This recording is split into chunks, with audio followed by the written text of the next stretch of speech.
Supreme Court decisions in the Indian tribes.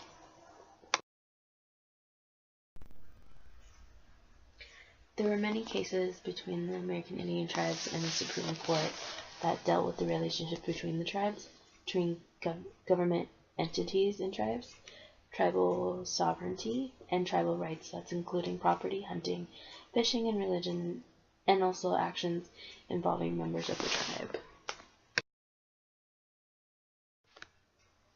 The United States Constitution provides that Congress shall have the power to regulate commerce with the Indian tribes, so it is no surprise that the American Indian tribes are mentioned in our Constitution. Indian tribes have always played a major part in the non-Indian exploration, settlement, and development of this country, yet it has not been easy for the American Indian tribes versus our Supreme Court.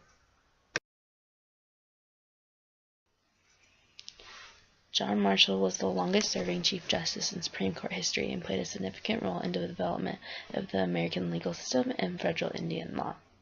The Marshall Court made several important decisions relating to federalism, shaping the balance of power between federal government and states. Among these decisions are the three cases that form the basic framework of the federal Indian law in the United States, referred to as the Marshall Trilogy. One of Marshall's cases was the Cherokee Nation versus Georgia in 1831. Cherokee Chief John Ross tried to protect the Cherokee land and to keep the laws of Georgia from being imposed on them by asking an injunction in the United States Supreme Court.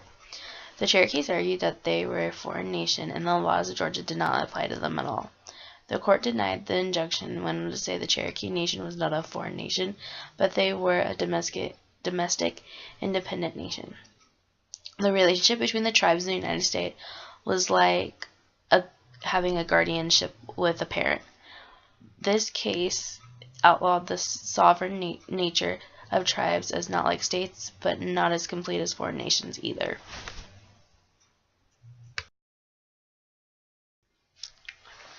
If it wasn't for the Marshall Trilogy cases that helped pave the way for the federal Indian laws we have today, like Aboriginal land claims, tribal sovereignty, and the federal trust responsibility, then the Supreme Court decisions that go on today would not be handled as easy as they are.